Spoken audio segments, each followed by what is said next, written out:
Sir இப்போ நேற்று எடப்பாடி பழனிசாமி என்ன சொல்லியிருக்காரு அப்படின்னா, நன்றி மறவ மாட்டோம், அதனாலதான் பாஜக கூட நாங்க கூட்டி நிற்கிறேன், ஏன்னா அதிமுகவே காப்பாற்றிட்டு அவர் தான் இருக்காரு. ஆனா அதே அவர் தான் முன்னால பாஜக கூட இனிமேல் எந்த கூட்டணியும் இல்லைங்க.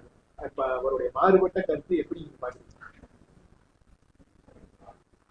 அந்த டோரை சாத்திருக்கிறாயா, திறந்து வச்சுட்டு தவறுக்காக. ஓகே, அதாவது நன்றி மறப்பது நன்றன்று, நன்றல்லது அன்றே மறப்பது நன்றுன்னு சொல்ற யார் பேசுறா? சாத்தான் வேதம் ஓதுகிற மாதிரி இருக்கு. சொல்லுவாங்களே நம்ம ஊர்ல எல்லாம் சாத்தான் வேதம் ஓதுகிறதுன்னு. அது மாதிரி ஐயன் திருவள்ளுவரெல்லாம் எடுத்து பேசுறாரு. அதாவது மற்ற கட்சியை சேர்ந்தவர்களோ தமிழ்நாட்டு மக்களும் முட்டாள்கள் நினைக்கிறாங்க. அவங்களுக்கு எல்லாம் எதையும் மறந்துடுவாங்கன்னு நினைக்கிறாங்க. நன்றியை பத்தி யார் பேசுறது? துரோகத்தை தவிர வேற எதையுமே தெரியாத பழனிசாமி பேசுகிறார். அவர் பேசுறதுல முதல்ல அவர் என்ன பேசுறாரு? அம்மாவுடைய ஆட்சியை கலைக்க முற்பட்ட போது பாஜக வந்து காப்பாத்துன்னு சொல்றாரு. அதே தவறு. உங்க எல்லாருக்கும் தெரியும், அம்மா அவர்கள் மறைவுக்கு பிறகு சின்னம்மா பன்னீர்செல்வம் முதலமைச்சராக இருந்தார்.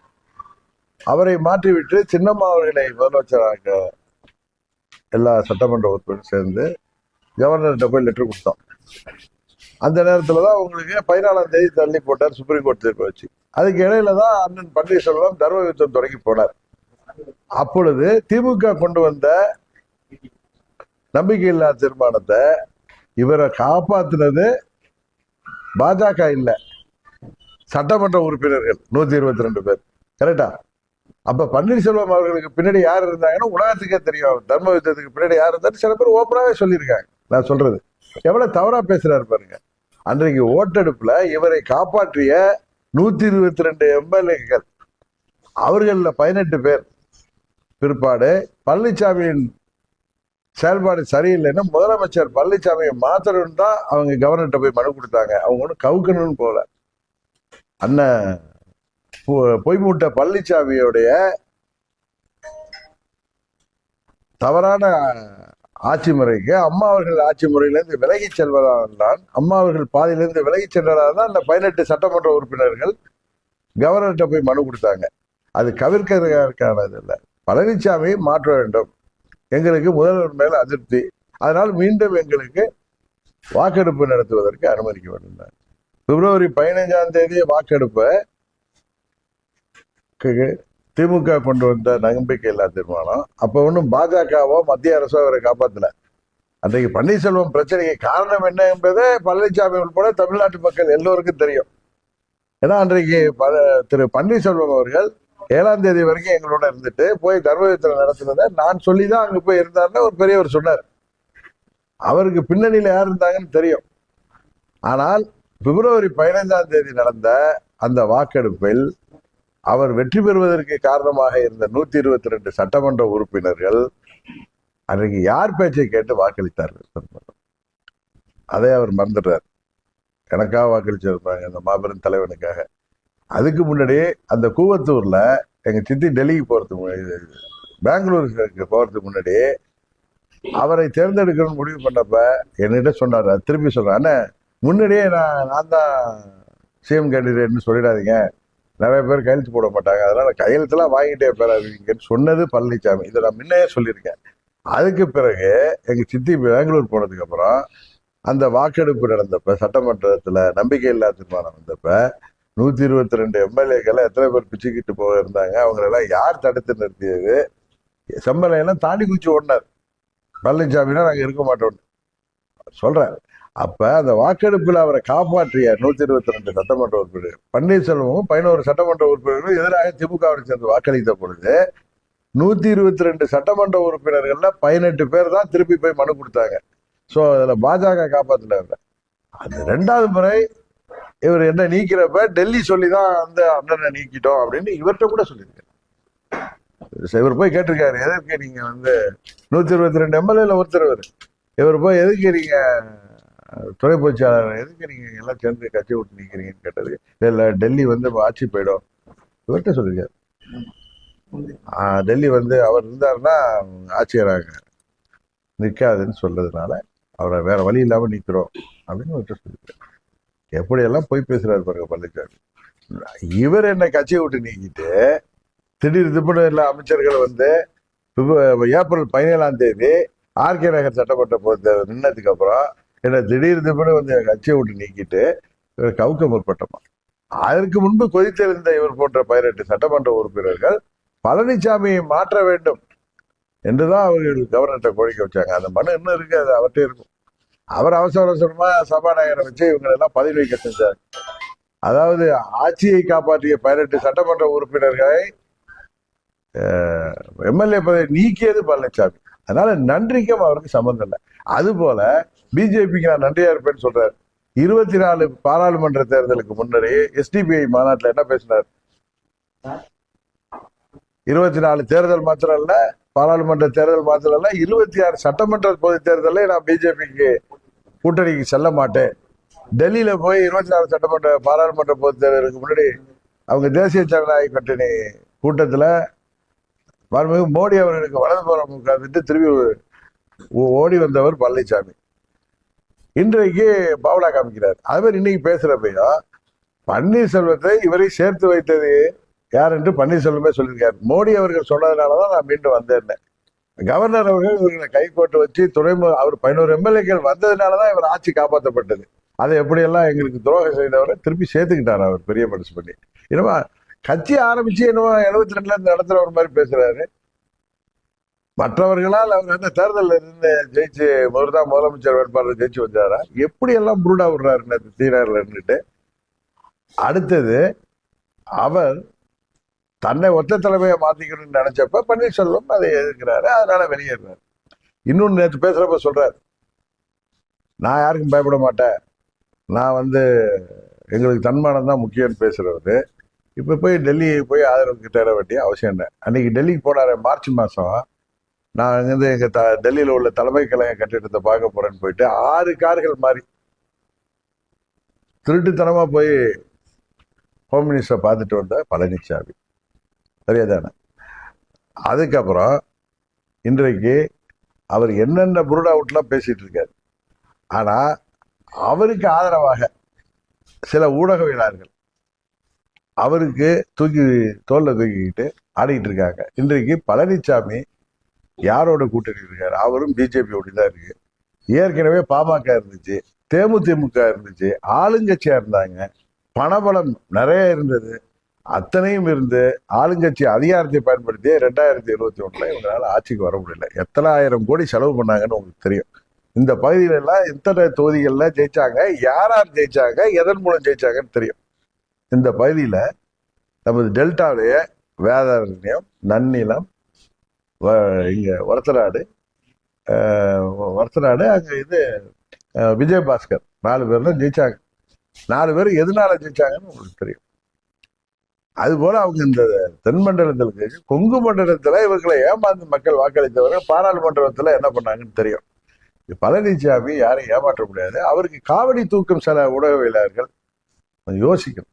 நீங்க வேணா அவருக்கு காவடி தூக்குங்க, அதுக்காக அடுத்தவங்க மேல நீங்க ரொம்ப பழனிசாமி பெரிய காந்தியோட பேரம் மாதிரி நீங்க பேசிட்டு மற்றவங்களை தாக்கி பேசுற உங்களை நாங்க தாக்க ஆரம்பிச்சோம்னா நீங்க முக்காடு போட்டுட்டு வெளியில வர முடியாது.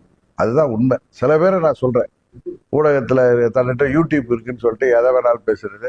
இவர் ஏப்ரல் 12 வெளில போயிருக்கலாம்னு சொல்றது. நாங்க என்னைக்கு போடுவோம், எங்களுக்கு சில விஷயங்கள் சொல்லப்பட்டது. எங்கள் நலம் விரும்பிகள், நீங்கள் விரும்புகின்ற முதலமைச்சர் வேட்பாளர் வருவதற்கான வாய்ப்பு இருக்கு. அப்புறம் இன்னொன்னு சொல்றாரு, பாஜகவுக்கு நன்றியா இருப்பேன்னு சொல்லிட்டு திரு செங்கோட்டையன் அவர்களை மறைமுகமாக குற்றம் சாட்டுகின்ற விதமாக சில கைக்கூலிகள் செயல்படுகிறார்கள் சொல்றாரு. யாரு இப்ப செங்கோட்டையன் யாரோட கைக்கூலின்னு சொல்றாரு?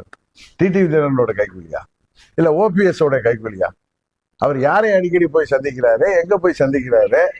கரெக்டா? அதனால பழனிசாமி முன்னுக்கு பின் முரணாக பேசுவது, அவர் தோல்வி பயத்தில் உளர்வது தெரிகிறது. உறுதியாக இந்த தேர்தலில் பழனிசாமி தோற்கடிக்கப்படுவார். அதில் கூட்டணியில் உள்ளவர்கள் தான் யோசிக்கிறேன். ஏன்னா தமிழ்நாட்டு மக்கள் உறுதியாக பழனிசாமி புறங்கு தள்ளுவார்கள். இதுதான் உண்மை. இன்னொன்று, எந்த காரணத்தை கொண்டு துரோகத்தை ஏற்றுக்கொண்டு நாங்கள் அவர்களுக்கு ஆதரவாக நாங்கள் எப்படி அந்த கூட்டணியில் இருக்க முடியும்? இப்ப ரங்கசாமி என்ன இருப்பார 18 சட்டமன்ற உறுப்பினர் உங்களுக்கு எல்லாம் தெரியும். அவர் என்ன காரணத்துக்காக வெளியேறினார், எதனால இன்னும் தெரியும். இன்னைக்கு எவ்வளவு ஸ்ட்ராங்கா அவர் தன்னுடைய அரசியல் பயணத்தை தொடங்குகிறார் என்பது தெரியும். அதனால பழனிசாமி போன்றவர்கள் பிதற்றுவதெல்லாம் பெருசா எடுத்துட்டு கேட்க வேணாம். அது வேண்டாம், டெல்லியில் உள்ளவர்களுக்கு வேண்டுமானால் அந்த 20% பெருசா தெரியலாம். அந்த 20% இந்த முறை 10% கீழே குறைய போகிறது என்பதுதான் உண்மை. இரட்டைலை வைத்துக்கொண்டு பணபலத்தை வைத்துக்கொண்டு அவர் இன்றைக்கு 21 தேர்தலிலே அந்த அளவுக்கு அவரால் பெற முடிந்தது. இந்த தேர்தலில் அதுவும் முடியாது என்பதுதான் உண்மை. அது இன்றைக்கு தமிழ்நாட்டு மக்கள் பலர், அவர் சொன்னார் பிரம்மாண்டமான கட்சி வரப்போகுதுன்னு. ஒரு சமயம் நான் நினைச்சிட்டு இருந்தேன், ராஜபக்ச இருக்காருல்ல, அவருடைய கட்சி இங்க ஆரம்பிக்கலாம், இல்லாட்டி இப்ப சிலோன்ல ஒரு கவர்மெண்ட் வந்திருக்க புது கட்சி, அது வேணா கூட்டணி வைக்கலாம், வேற யாரும் வரமாட்டாங்க தெரியும் உங்களுக்கு. 4 கூட்டணிகள் அமைன்னு அதான் சொன்னேன். திமுக தலைமையில ஒரு கூட்டணி, என்டிஏ கூட்டணி, விஜய் தலைமையில ஒரு கூட்டணி, நாம் தமிழர் கட்சி முன்னெல்லாம் தனியா நிற்பாரு, அவரும் இந்த முறை கூட்டணிக்கான மனநிலையில் இருக்காருன்னு எனக்கு தெரியும். அதனால 4 கூட்டணி வரும். அதனால பழனிசாமி இந்த முறை படுபாது தள்ளப்படுவார். அங்கு உள்ளவர்கள் இன்னும் டெல்லியில உள்ளவங்க டிடிவியை சரி பண்ணிடுவாங்க, அவர் நம்ம கூட வந்துடுவாரு அப்படின்னு அவங்க பகல் கனவு கண்டால், உண்மையிலேயே இந்த முறை அவர்கள் சாரி, நீங்கள் தோற்றால் அதற்கு நாங்கள் காரணம் அல்ல. அம்மா அவர்களின் கட்சி தோற்றால் அதற்கு டிடிவி தினகரனோ எங்களை சேர்ந்தவர்களோ காரணம் இல்லை. நீங்கள் தவறியதை அதை திருத்திக் கொள்ளவில்லை என்றால் அது எங்களுடைய தவறல்ல, உங்களுடைய தவறு. செங்கோட்டையன் வந்து டைம் கொடுத்து 10 நிமிஷத்தோட முடிஞ்சிச்சு. அவர் என்ன சொல்லியிருந்தாரு அப்படின்னா, யாரெல்லாம் பிரிந்தார்களோ அவங்களையெல்லாம் ஒன்றிணைக்கிறதுதான் என்னுடைய பணியாக சொன்னார். ஏன்னா அரசியல வர மாட்டேன். இப்போ பிரிஞ்சவங்க எல்லாத்தையும் அவர் பேச்சுவார்த்தை இருக்கிறாரா? அவர் வந்து அது தெரியல. என்னட்டெல்லாம் அவரு ஒரு சீனியர் மேன். நான் வந்து அவங்க கூட போய் இணையறதுக்கு சான்ஸே கிடையாது சார். அம்மா மக்கள் முன்னேற்ற கழகம் ஏற்கனவே தேசிய ஜனநாயக கூட்டணியில இருந்தோம். புதிதாக தான் பழனிசாமி வந்து ஏறினார். நான் 4 மாதங்கள் பொறுமையா இருந்தது. சில நல விரும்பிகள் எங்களுக்கு மகிழ்ச்சி அளிக்கின்ற சில கருத்துக்களை சொன்னார்கள். அது நடக்கும் என்று வெயிட் பண்ணோம். அததான் திரு பாண்டே அவர்களுக்கும் இன்னும் தாண்டி குதிக்கிறவர்களுக்கும் சொல்றோம். அது டெல்லிக்கு அடிக்கடி செங்கோட்டையன் போயிட்டு வந்தது உங்களுக்கு தெரியும், யாரையெல்லாம் சந்தித்தது தெரியும். நான் டெல்லிக்கு போயிட்டு வந்து யாரையெல்லாம் சந்தித்தது, அது முக்கியமான நலம் விரும்பிகள் எங்களிடம் சொன்ன தகவலின் அடிப்படையில தான் நாங்கள் பொறுமை காத்தோமே தவிர, அது வரைக்கும் பழனிசாமியை எப்படி ஏற்றுக்குவோம்? அம்மா மக்கள் முன்னேற்றம் ஏற்றுக்கொள்ள முடியுமா? அதனால அவருக்கு கொஞ்சம் புரிஞ்சுக்கணும். அன்னைக்கே சொல்லல, இன்னைக்கே இவங்க யூடியூப் சேனல் நடத்துறதுக்கு, இவங்க டைமை ஃபுல் பண்றதுக்கு எங்களை இழுத்தால் நாங்கள் இன்னும் அடுத்த கட்டம் தாண்டி அவர்களை வெளிச்சத்துக்கு கொண்டு வர்ற மாதிரி இருக்குமே தவிர, இது எதற்கு சொல்கிறேன்னா, தேவையற்ற கருத்துக்களை பரப்புகிறார்கள் சில யூடியூப் சேனல்ஸ். அவர்களுக்கு சொல்லிக் கொள்வது, நாங்கள் கிளியராக இருக்கிறோம். நாங்கள் பழனிசாமி இல்லாத பொழுதுதான் தேசிய ஜனநாயக கூட்டணிக்கு சென்றோம். பழனிசாமி வந்தவுடனே ஏன் வெளியேறவில்லை என்றால், சில நலம் விரும்பிகள் எங்கள் விருப்பத்திற்கு ஏற்ப சில கருத்துக்களை சொன்னதால், அதற்காக சில நிகழ்வுகள் நடந்ததும் உங்களுக்கு தெரியும். எதற்காக செங்கோட்டையன் எங்கெல்லாம் பறந்து சென்று வந்தார் என்பதும் உங்களுக்கு தெரியும். இப்பொழுதும் எங்கெல்லாம் சென்று வருகிறார் என்பது தெரியும். அதனால் சில காலம் பொறுத்திருந்தோம். அதற்கு தள்ளி போவதற்கு கூட எங்க தொண்டர்கள் அதை விரும்பவில்லை. வெளியில வாங்கிட்டாங்க. அதிமுக ஆட்சியை கவிழ்க்க சதி செய்தாலும் மன்னிப்பு வந்து துணை முதல்வர் பொறுப்பு. அதான் சொன்னேன். அதுக்குதான் நான் பதில் சொல்லிட்டேன் ஏற்கனவே. ஓபிஎஸ் அது என்னுடைய பதில நீங்க திரும்பி பாத்தீங்கன்னா தெரியாது.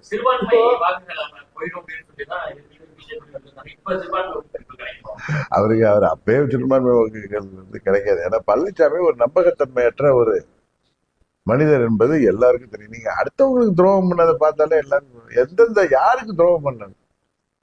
இன்றைக்கு தண்ணியிலே உள்ளவர்களே என்ன ஏமாற்றினாங்க. இன்னொரு கட்சி வரப்போகுது, அவங்க 80 சீட்டு பேசிட்டோம், அவரை பத்தி எல்லாம் தப்பா பேசாதீங்க அப்படின்னு சொல்லி அந்த கட்சி தலைவர் மதுரையில போய் ஒரு வெளிச்சத்துக்கு கொண்டு வந்தாரு.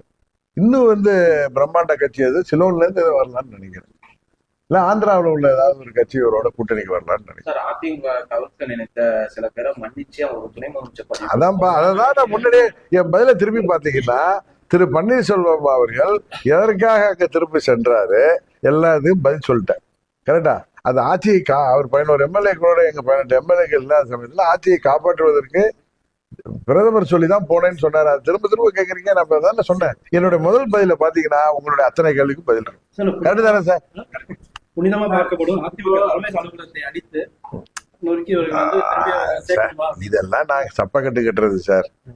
வந்து முதல்ல நீ முதல்ல நன்றியை பத்தி பேசுறது தகுதியற்ற மனிதர். சாத்தான் வேதம் சொல்லுவாங்களா நம்ம கிராமங்கள்ல, அதான் இவர் நன்றியை பத்தி பேசுறாரு. இவரிடம் அம்மா மக்கள் முன்னேற்ற கழகம் ஏமாறாது என்னைக்கும். சில பேர் சொல்றாங்க ஒரு பெரிய டான் சசிகலாவை வீழ்த்திட்டார், ஜெயில இருந்தவங்களை போய் என்ன வீழ்த்தின நீ, அது மாதிரி ஓபிஎஸ் வீழ்த்திட்டார். ஓபிஎஸ் போய் அந்த வலையில மாட்டிக்கிட்டார் பாவம். டிடிவி தினகரன் என்றைக்கோ வெளியில வந்து உங்களை போன தேர்தலில் நீங்க ஜெயிக்க முடியாத காரணம் என்னன்னு இந்த அவரை தூக்கி பிடிக்கிறவர்களுக்கு தெரியும். கரெக்டா? நாங்கள் வெளிப்படையாக 29 தொகுதிகளில உங்களுக்கு அவர்கள் தோல்விக்கு காரணம் தெரியும். கிட்டத்தட்ட 60-80 தொகுதிகளிலும் தமிழ்நாடு முழுவதும் உள்ள மக்களுக்கு இந்த இயக்கம், அம்மாவின் இயக்கம் ஒன்றிணைந்தால்தான் அது நல்லது என்பது எண்ணம் உள்ளவர்களுக்கு நாங்கள் ஒன்றிணையாத போது இவர்கள் எத்தனைதான் 65 சீட்டு வாங்கியிருந்தாலும் அவர்கள் தோற்கடிக்கப்பட்டதுக்கு காரணம் என்ன என்பது அவரை அந்த டான் அவரை பத்தி பேசுறவங்களுக்கு தெரியும். ஒரு கட்சியில எல்லாரையும் பிடிச்சி வச்சுட்டு தலைவர் பதவியில இருக்கிறது வந்து பணபலமும் அன்றைக்கு ஆட்சி பலமும் இருந்தப்ப எல்லாரையும் ஏமாற்றி உட்கார்ந்துட்டு இருக்கலாம். இது வர்ற தேர்தலில் அதோடைய பலனை அவர்கள் பார்க்க போகிறார்கள். திமுக பயன்படுத்த வேணாம். பழனிசாமி செய்கிற கைங்கரியங்களே திமுகவுக்கு சாதகமா தான் இருக்க போகுது. அதனாலதான் இன்னைக்கு உதயநிதி ஸ்டாலின் சொன்னாரு, பழனிசாமி தான் எதிர்கட்சி தலைவர் அண்ணன் பழனிசாமி தான் அங்க நிரந்தர பொதுச்செயலாளர் இருக்கணும், அது எங்களுக்கு சுலபமா இருக்குன்னு சொன்னார். அழகா சொல்லிட்டார் 2 வரியில. அதான் காரணம். இன்றைக்கு எல்லா வெற்றிக்கும் எல்லா பிரச்சனைக்கும் காரணம் தெரிய வேண்டியவர்களுக்கு தெரியும், பழனிசாமி என்பதுதான் என்ன. அதனால இதுக்கு வந்து உள்ளங்கை நெல்லிக்கனி போல இருக்கு. இது யாருக்கு சாதகமாக போகின்ற அரசியல் தெரிந்த அத்தனை பேருக்கு தெரியும். இது அதுக்கு நாங்கள் பொறுப்பல்ல. தமிழக பாஜக வந்து இப்ப வந்து நயினார் கையில போனதுக்கு அப்புறம் ரொம்ப வீக்கா இருக்கு, அங்கேயே டெல்லி போயிட சொல்லுது அப்படிங்கிற தகவல். நயினார் நாகேந்திரன் எனது பழைய நண்பர். அவர் வந்து நம்ம ஒன்று சொன்னோன்னா அதுக்காக வந்து உடனே அவர் மாத்தி மாத்தி பேசுறாரு. நேற்று கூட சொல்றாரு, அமித்ஷா அவர்கள் சொல்கிற வேட்பாளரை நான் ஆதரிப்பேன் என்கிற மாதிரி டிடிவி சொன்னார். மாதிரிலாம் சொல்ல, அமித்ஷா அறிவிக்கிற வேட்பாளரை நாங்கள் ஏற்றுக்கொள்ளும் பட்சத்தில் ஆதரிப்போன்னு சொல்றேன். நீங்க என்னுடைய பேட்டிகளில் பார்க்க சொல்லுங்க. அவரை திரும்ப மாதிரிலாம் சொல்லல, நான் ஸ்ட்ரைட்டாவே சொல்லியிருக்கேன். முன்ன ஒரு ட்ரிப் கேட்டப்ப அவர் அமித்ஷாவை போய் கேளுங்க யார் வேட்பாளர்னு கேட்டப்ப சொல்லியிருக்கேன். இன்னொன்னு, அமித்ஷா அவர்கள் என்றைக்குமே பழனிசாமி தான் முதல்வர்னு அவர் சொல்லவே இல்லை. அதிமுகவை சேர்ந்த ஒருத்தர்னு எதுக்கு சொல்லணும்? அவரு முதல்ல வந்து திரும்ப நான் கிளிப்பிள்ள மாதிரி சொல்றேன். முதல்ல ஏப்ரல் 11ஆம் தேதி பேட்டியிலையும் என்டிஏவுக்கு தேசிய அளவில் மோடி அவர்கள் தலைவர், தமிழ்நாட்டுக்கு என்டிஏவுக்கு தலைவர் அண்ணன் பழனிசாமின்னு சொன்னார்.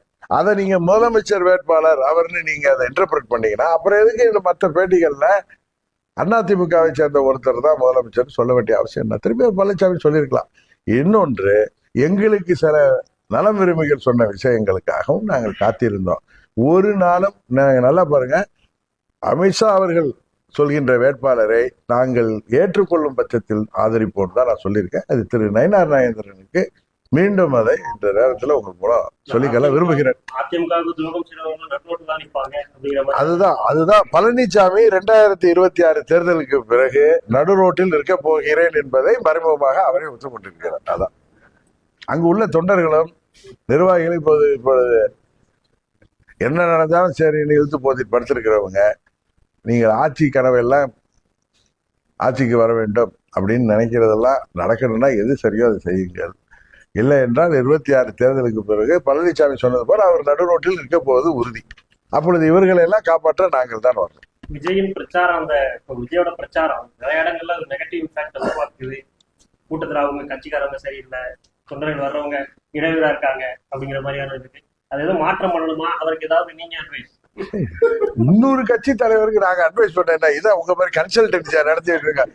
என்ன சார் நீங்க இதெல்லாம் பேசிட்டு? அது ஒவ்வொரு கட்சியுடைய உள்ள நிர்வாகிகளும் அந்த தலைவரும் அதை பற்றி எல்லாம் அவங்க தான் அதை சரி செஞ்சுக்கிட்டோம். எங்க கட்சியில என்ன சரி பண்ணணும் நீங்க அட்வைஸ் சொல்லுங்க, நான் கேட்டுக்கிறேன். பழனிசாமியோட போகணுங்கிறீங்களா நீங்க அட்வைஸ்? அதுக்கு நாங்க தூக்குமாடி கூட சொல்லிடுவோம். நாங்கெல்லாம் நீங்க கூட்டணிக்கு இல்ல, நான் தான் கிளியரா சொல்லிட்டேன். அன்னைக்கு பூலித்தேவன் நினைவிடத்துல ஃபர்ஸ்ட் ஆரம்பிச்சேன். நாங்க 24 கூட்டணி தேர்தலுக்கு பாரத பிரதமர் மோடி அவர்கள் மீண்டும் வெற்றி பெற வேண்டும் என்பதற்காக எந்தவித நிபந்தனையற்ற ஆதரவு அந்த தேர்தலில் கொடுத்தோம். இது 26 தேர்தல், தமிழ்நாட்டு முதலமைச்சரை தேர்ந்தெடுக்கின்ற தேர்தல். இதற்கு எங்கள் அம்மா மக்கள் கழகத்தின் நிலைப்பாட்டை டிசம்பர் மாதத்தில் அறிவிப்போம், எங்கள் கூட்டணி நிலைப்பாட்டை அறிவிப்போம்னு சொன்னேன். அதனால கொஞ்சம் எங்களுக்கு கால அவகாசம் கொடுங்க. டிசம்பர் மாதத்துல அம்மா மக்கள் முன்னேற்ற கழகத்திற்கு சிறப்பான ஒரு கூட்டணி அமையும். இன்னும் சொல்ல போறேன், நாங்கள் அம்மா மக்கள் முன்னேற்ற கழகம் இடம்பெறுகின்ற கூட்டணி உறுதியாக ஆட்சி அமைக்கும். அதுதான் வெற்றி கூட்டணியாக இருக்கும். இல்லங்க, நீங்க இல்ல நீ அதுல இது கேட்கட்டும், இது தப்பு கிடையாது. அது நீங்க இல்லங்க, 26 தேர்தல்ல உங்களுக்கு டிசம்பர் மாதத்துல எல்லாம் உங்களுக்கு தெரிய வந்துடும். இங்க தஞ்சாவூர் வருவல அடிக்கடி, அப்ப கேளுங்க, அப்ப உங்களுக்கு தெரிஞ்சிடும்.